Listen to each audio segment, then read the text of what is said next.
what Mavericks is about. You get? I will share my side. You get? And Terry will share her side. Maybe a brief history of how it started. We were part of a church, and we decided to take. We were part of a small fellowship in the church, and we grew big, and wanted us to split. You get? So we decided to split as Mavericks. Does that make sense? Yes, I remember telling Terry, now you're going to create a WhatsApp group, and you're going to call that WhatsApp group Mavericks Fellowship, and we're going to be called Mavericks. At that time, she didn't know what it meant. She was just listening to me, just to listen. Even in the very beginning, I could not even come and share with them because I was at the place of retirement from ministry. But we thank God for where I've reached up to now. So I want her to tell us what she understands by when we talk about Mavericks Fellowship. How would you define it? So funny that he said I didn't know what it meant, and I'm the first person he asked to tell you guys. You've had a year. Yeah. Yes. So there's the Google definition that he knows very well. Then there's what it means to me, but in line with that, I believe Mavericks Fellowship is called Mavericks not because of the band, but because a maverick is a bird that flies away from the ordinary set of systems of the world because it has found who it is meant to be. It does not have to condone the standards of the world or live by them because it has found a higher purpose and a higher law. That's why we're called Mavericks, because we hope that every single person that is able to be here is able to find themselves distinctively in the lives they live. They're able to find their distinctive mark as who God made them to be and find what impact they're supposed to have in this life. So we're not here to transmit religion, to transmit traditions. We're here to help you find you in God, because you can't know yourself better than the one who made you. So if you know him better, then it's bound to happen that you will know you better. And you will be a maverick, because mavericks are not like everyone else. And I promise you, each and every one of you is very special in ways you're finding out or yet to find out. And I hope you can continue this journey with us. Yeah. Now, you know how before Abram had Isaac, God changed his name to Abraham, from what she has defined. Usually God names something so that it becomes what it's called. Does that make sense? So when we decide to call the fellowship Mavericks, it's because we want everyone who partakes of this to be someone who, in layman's language, someone who is free from peer pressure. Does that make sense? Our hope is that everyone among us is not pressured into things that they do not want to do. You find yourself in God and do exactly what God has called you. You run your race. You get? Because one of the main things that derails us from finding what God wants us to be is what society defines us as. You get? Society tells you you must be very wealthy to be accepted, and then you end up chasing money. And because of chasing money, you never find out what exactly you are called for. You get? Or maybe you want to be. Okay, you know, some societies wanting to be a singer, like an artist, is not acceptable. You get? And yet God has called you to be what? A singer. But then pressure is being put on you by the society to go to be a doctor or an engineer. You get? So the essence of Mavericks Fellowship is to get people and connect them to their unique identity in Christ, so that they might find their unique purpose. You get? One of the mysteries I've learned is uniformity only works for the devil. Did you know that? You know, there are no new baby demons being made. You get? We are billions now. So the devil doesn't have time to tempt each and every one. What does he do? He creates a system of uniform people so that he can have one strategy to destroy many. Does that make sense? Have I made sense? Well, that is a bit complex. What he does is he creates one. He makes all of you. It's like, you know how social engineering works?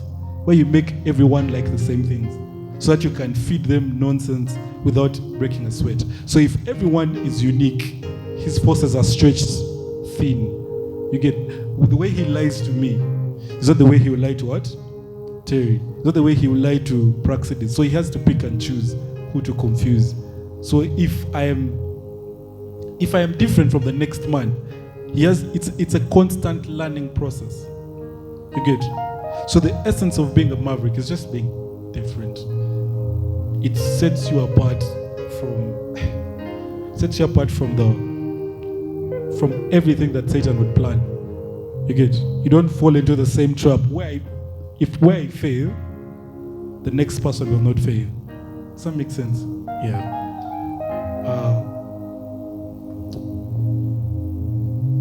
As a fellowship, we've had testimonies. You get? And I want Terry to share any testimonies that stand out for you from what we've been doing. So I think I shared my first testimony, which was Farid. And by the way, the testimony is also in the name. Do you hear it? He wasn't like us or a Christian saying, I want to build the church. It's amazing how God can, I don't know how to explain it. He didn't do it out of a selfish need. Do you get what I'm saying? Like, God can even, I don't know, but I'm so grateful to God for Farid. I don't know, it shocks me. Every time I tell this story, I'm just like, of all people, I didn't see Farid being the one building us. But God was like, I can walk through anyone, you know? And He really can, yeah? So that's my first testimony. My second testimony would be all of you people here. You know, I started fellowship in someone's room and I really thought it was always going to be that small thing we do, you know, where people come and it's like some therapy session that has some influence of God. I was so scared to sound so holy because I know you people would be like, hey, this babe, she's not relatable, you know. So I was trying to, you know, keep it on a low because I also understand that in the generation we live in, we've struggled to see the relevance of God in our current day-to-day life problems. A lot of us think the Bible is ancient, yeah? So my testimony is just that God has a way of making even your smallest dreams big. God has a way of revealing to you that He provides where He places a purpose, yeah? And as we go on in this conversation, you'll start to realize that the best thing about being a maverick is you will never lack what you need to be who you need to be because He placed it in you already. So my insecurities and all those things started to fade away the more I was like, okay, God, let's do this thing. And the more it stopped being a therapy session. It actually became fellowship. Cyrus came and got serious, you know? just giving you feedback. It got serious and He has built me up. And seeing all of you people here just encourages me that saying yes wasn't such a bad idea, however scary it was. So I'm grateful for all of you. You're my testimony. You get? Okay.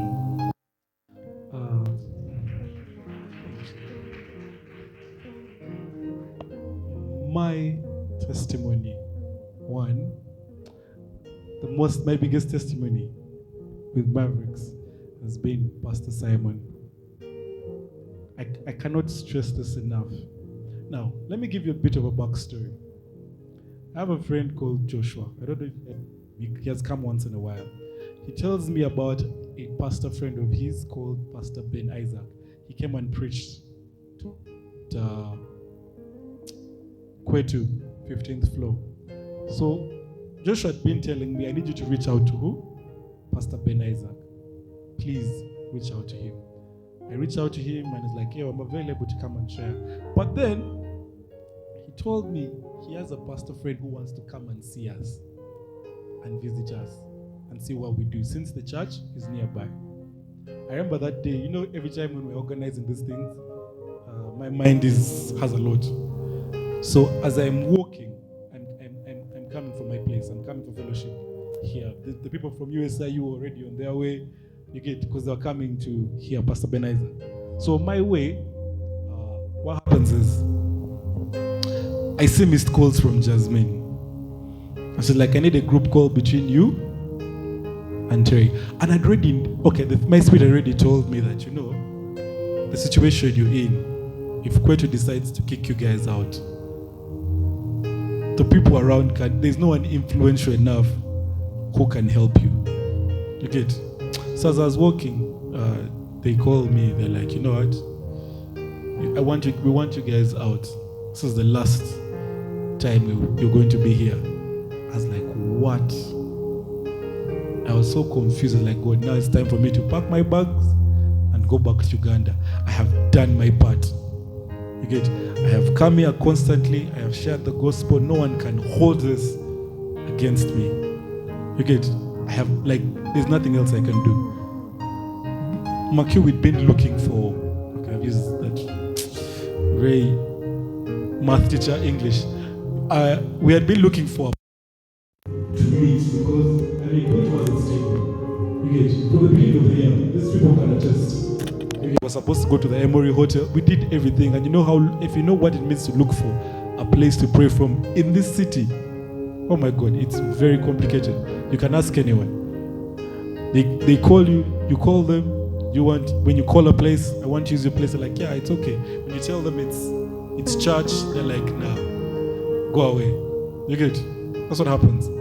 So in that moment of confusion, now you know what to do. I call Pastor Ben Isaac and I tell him, you know what? Man of God, they've told us this is the last day that we have to leave here after. Right there, he's like, you know what? Let me call the pastor who has invited me, who's Pastor Simon. He's like, let me talk to him. He's like, maybe he can be able to what? To host you. So, Pastor Simon comes up to fellowship. He sees and is like, you guys are praying like you're whispering. Like somebody's, like you're fearing. You're praying like you're fearing. You get? And it's like, you're free to come and use this space. And then when I came here, it was bigger than we expected. And it was like, you're free to use the instruments. Let me tell you, at the beginning of the year, the things that we are praying for, the things that we were praying for, one of them was bigger space. Another thing was to grow our music abilities. You get? There's no way we're going to grow our music abilities on 15th floor. There was not a chance. All these talented people who can play instruments had no reason. You get? But then he came through like an angel. Right there. Right there. And I'm forever grateful. I'm forever grateful to Pastor Simon. That for me was a miracle. And this, every time I feel discouraged, I remember that, wait a minute, this is what God has given. You get? I can't quit. God can't give all this for me to go back home and be like, because a few things are not working out. You get? Then my second testimony at Mavericks Fellowship is our partners, the people who are generous with their money. Oh my God, I have done ministry before and I know what that means. You can't do this alone. You can't. I've tried it. I tried it before. There's a time when I was financially okay and I tried to do fellowship on my own. Like, you know what, I can afford these things of snacks, what, I just, okay, what do you guys want? I learned clearly that you can't do this on your own. The people, of course I can't name them because it's not right, but they know. They have been, and that's one of the things that vindicates for me that God is with us. Because I've not yet even preached about why people should give money. Do you know that? People just feel like, I think you guys need something. And usually it's on time. We are very grateful to you guys. You make all this possible. You make all this possible. And we are grateful to you. Yes. Do they have to be two though? Yes. Now, one other thing. I want you to share with us a brief story of how you ended up doing what you're doing right now. I've caught her off guard. Yeah, all these questions are off guard. I pray to the Lord to give me the utterance. Okay, like from the beginning when I met you. No. Hey. No, not when you met me. Yeah. Like your life, the things that you can point at that aligned you to be in a place where you're not an ordinary student. You're not just pursuing, let's say, let me get my degree and go back, get married, have kids. You're trying to do more than just that. Okay, okay. Things that you feel led to. Hi guys, again. Yesterday, I was having a conversation with a friend of mine, and I have this friend of mine. She's my really good friend. She's called Praxidis. I know she hates me for doing this, but she's right there. I think she's a blessing to God for me. So we prayed together yesterday, and we're talking about identity and how you find who you are, what you're meant to do in life. And while we were talking, I started realizing how your past plays a huge role in the person you become based on how you react or handle your past. Yeah?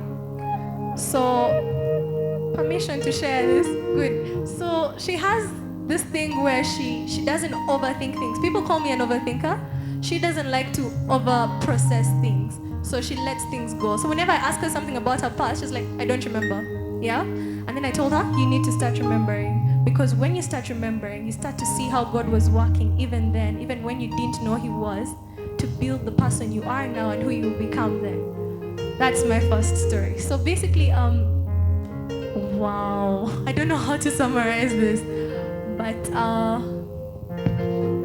you can just share what made you make that decision that what? Okay. This is what I want to do. Okay, so in the recent future, recent past. I was a very emotional child growing up, but I wasn't surrounded by very emotionally present people. That has to do with my parents, my siblings, and who is a middle child here? There's those stereotypes, by the way. Who is a middle child? Yeah, you may relate in a certain way. Yeah, I didn't feel like a child for a long time growing up, and it made me feel very lonely. Yeah, so I have a friend who thinks my father is a pastor. No, my father is not a pastor. He's a good man, and neither is my mother. But the one thing they did right was they took me to church growing up, and I'm grateful. I'm forever grateful to God for that. Now, I struggled with a lot of things at an early age. I think being emotional makes you very, very sensitive and keen to certain things when you're growing up. So I think it built a lot of questions in me, like, God, why don't these people like me? Oh my gosh, I had a lot of hatred. Okay, people just didn't like me when I was in high school. Random things. I faced a lot of rejection, not just in my social life, even academically. If there's anyone here who was, okay, not that I was dumb, but I just never, you know that stuff when you reach for the best, but you're like never the best, you're like the third. You're never someone's best option. Even if you gave your all, people look at you and they're like, no, not good enough, I prefer this one, you know? So I was trying to win in life. I really was. I was like, okay, let me be great in school, but I wasn't. My siblings were amazing. They're always the first, and I was just that kid there. There was a time I got great marks in my finals, and my parents were shocked. They were like, are those your marks? No way. I was like, oh my gosh. Y'all think that you gave birth to a dumb kid. Okay, not that I was dumb, but I wasn't as outstanding as a lot of people. And all of us here desire to master something, yeah? We desire to be good at something, to be like, if I do this one thing, I'm going to be excellent at it and the world will know. I never got that. So at an early age, I was like, if I can't find that physically, let me seek. You know, in those days, you look at it as a fairly odd parent, but it's really God. Like, let me find an imaginary friend I can talk to. It starts like that, you know?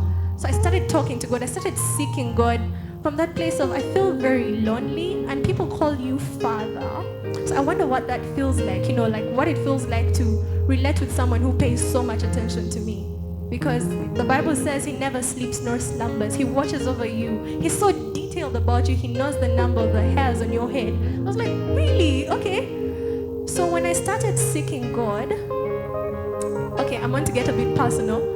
My life didn't get very perfect, but it got some direction. At least I knew where to run. So earlier on, I used to struggle with depression from a lot of things, including some of the things I've shared with you. And it made me lose a desire to be alive. And you know, when you reach that point where you don't want to keep going, these things that we strive too hard to do, like go to school and get good grades, stop being so important. Being Elon Musk stops being so important. Like the money is not, you get, like it stops attracting you. When you're a kid, you're like, I'll be Superman, I will own this. But then when you realize how broken the world you live in is and how the systems are set up against you, you're black, you're in a third world country, you're in Africa, people, you get what I'm saying? Like, even if when you were a kid, you were allowed to dream like that, but the older you grow, the more you realize this system is not working for me. This system is rejecting me and lying to me, and it's breaking me every single day to wake up at 3 a.m., read my books, sleep at 12 p.m., and get a 50%, and it will keep telling you you're not enough, you're not enough, you're dumb, you can never make it. Do you get what I'm saying? So you reach that point of, why am I trying too hard? In Luganda, it says, people say, yeah, I'm fighting. Like, why am I putting everything on this? You know, it's not that important. And when life stops being that important to you, there's two ways. There's a way down where you get self-destructive because you don't desire anything more than you. And there's a way up where you say, God, if you're keeping me here, it better be for something worth it, because nothing I look at anymore attracts me. And that is why I am here. Because I've looked at the system. I've looked at the wealthiest people, they're not the happiest. I've looked at the biggest celebrities, they still commit suicide.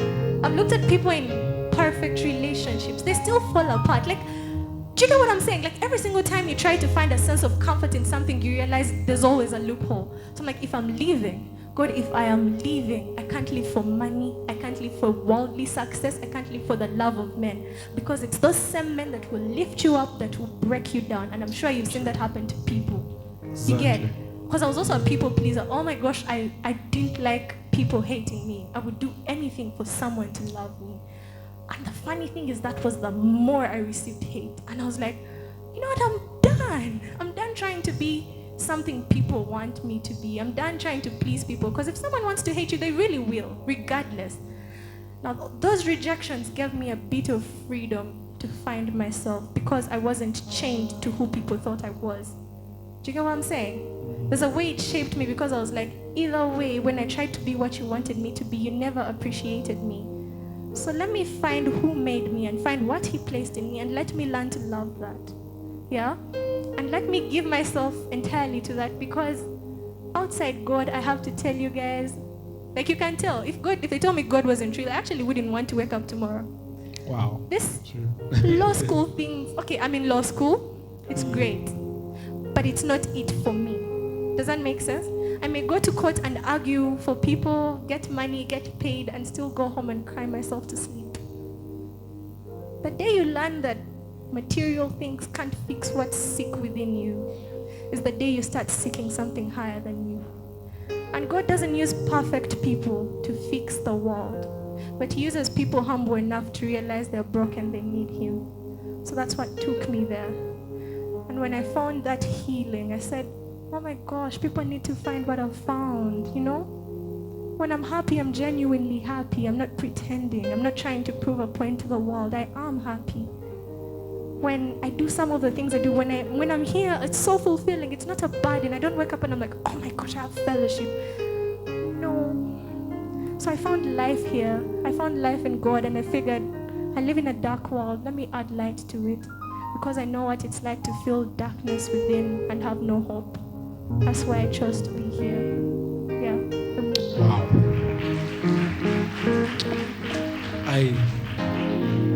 I can't even build on that. But I do relate to what you're saying. The opposite to Terry is, for me, I grew up being the most popular person. I was so used to being the most popular person, the most influential, the most liked. I was the funniest. I was the young. Every class I went to, I was the youngest. So I was likable. Then, reached a certain stage in my life where no one cared. So I was thrown in the deep end immediately. Irrelevant. You tell jokes, people just walk away. You get? You're just the person who repels people. And I couldn't believe it. I got used to girls liking me. Like when I go to a place and people scream, "Yeah, Cyrus." I went to a place sometime in my life and no one cared. I used to have stalkers on the internet when I was in my high school. I used to have stalkers, people who I've never heard of, female stalkers, telling you how they love you, they have a crush on you. I'm like, but I reached a place in my life where I met one of the girls who used to stalk me. And she, like when someone sees you coming and they dodge you, that's when I realized I have fallen. You get it? The mighty have fallen. But it is in that fight for relevance, that I realized it happens to the greatest men in the world. Whoever you are, you get it? You see how people were talking about Uhuru. This time he was the most important person in the world. You get in Kenya. Now people don't really care. So that happens to everyone, and that's the cycle of life. But then I found something that in God you can have eternal relevance. The things that you do right now can ring true for eternity. We still quote the apostles. Do you know that? We still quote David's and crew. And that may be not relatable to people. But the reality is, serving God is the most consistent, fulfilling thing you'll ever do. And that one you can take it to the bank. You're going to try many things. It's okay. I also tried. I tried many things. I tried doing business. I made music. Let me tell you, I've done agriculture. I planted tomatoes. I worked in the bank. I have recorded a mixtape. I have produced a mixtape. I have baked cakes. I have made boxers. There's no industry I have not touched in this world. I studied business statistics. I studied aeronautic engineering. Listen, there is no business I have not started. You get?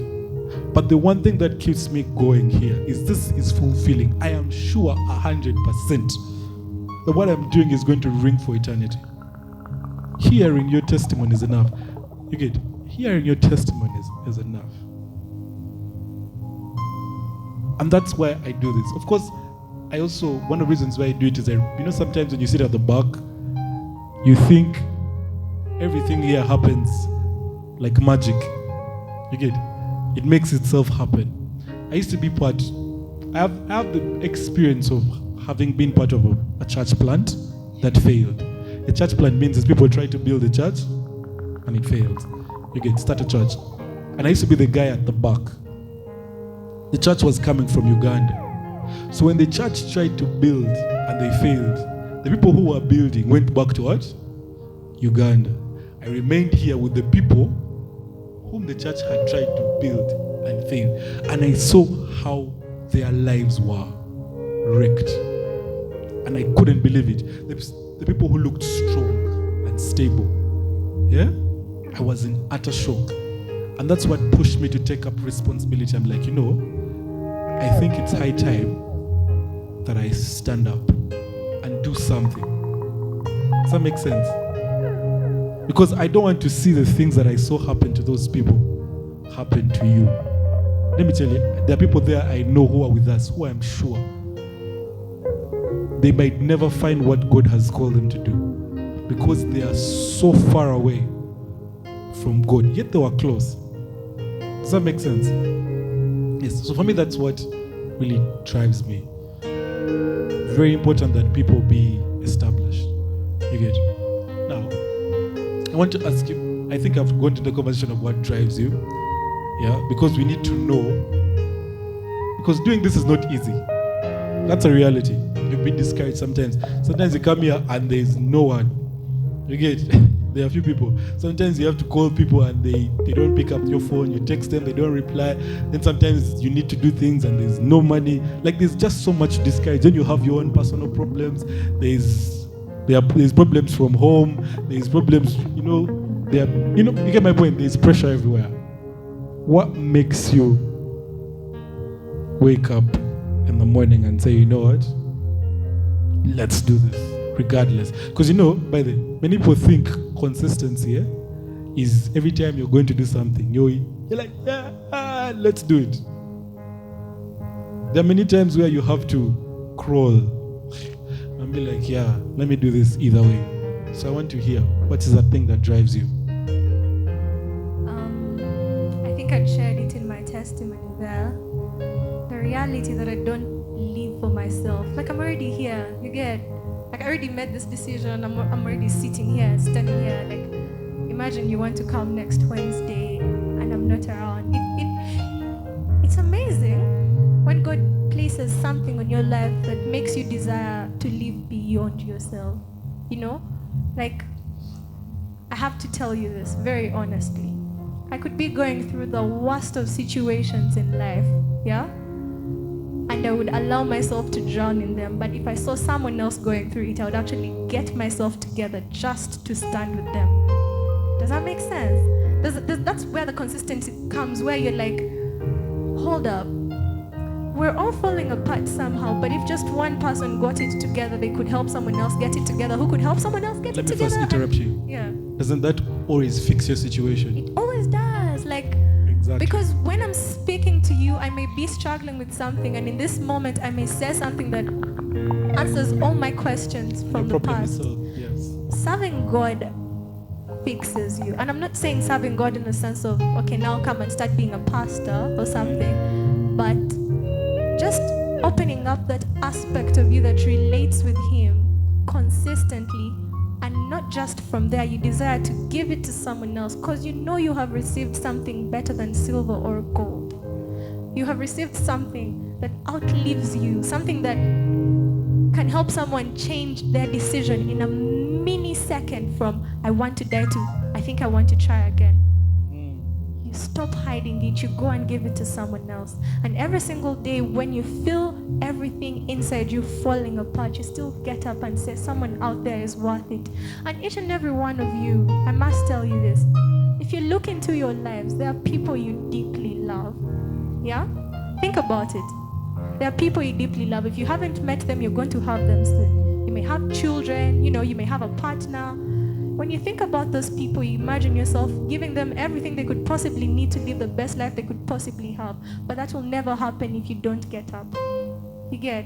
That will never happen. Like if you have a child who comes to you one day and says, I'm struggling with this specific thing, and you kept running away from that trauma your whole life, you won't help your child however much you love them. Do you get what I'm saying? So that desire to just think of every single person you love that you can take care of and get up each day for them. Learn each day from them. For them, because someone someday is going to look up to you and say, Mom, Dad, friend, brother, sister, I am stuck and I need help. And I promise you, sorry will not suffice. You can't say sorry to someone and feel like I have helped them. No. And until you figure out how to deal with your problems, you will never help someone else. And you will watch people fall apart in your eyes. And you can't do anything. So if you can't get up for you, get up for them. Okay? If you can't try for you, try for them. If you can't wake up for your sake, do it for them. Because it will make your life feel like, I did something. I didn't change the entire world, but I saw value in someone and I nurtured it. And for that, I'm grateful. And I see value in each and every one of you. Yeah, I think that's why I wake up every morning. Good. That's awesome. Now, in the interest of time, there's something I feel led to share in light of that, because our motivations are the same. I'm just going to give you a different perspective. Now, for me to care about you is not because I am some special person. No. You see, what happens is there's a God in heaven who loves all of us. Yeah? And he sent his son, Jesus, to come and die for us because he loved us. He was motivated by love. Now, when I put up my hands and say, okay, Jesus, till it works, because that's the easiest way. Yes. So I think with that, I want us to conclude in the interest of time.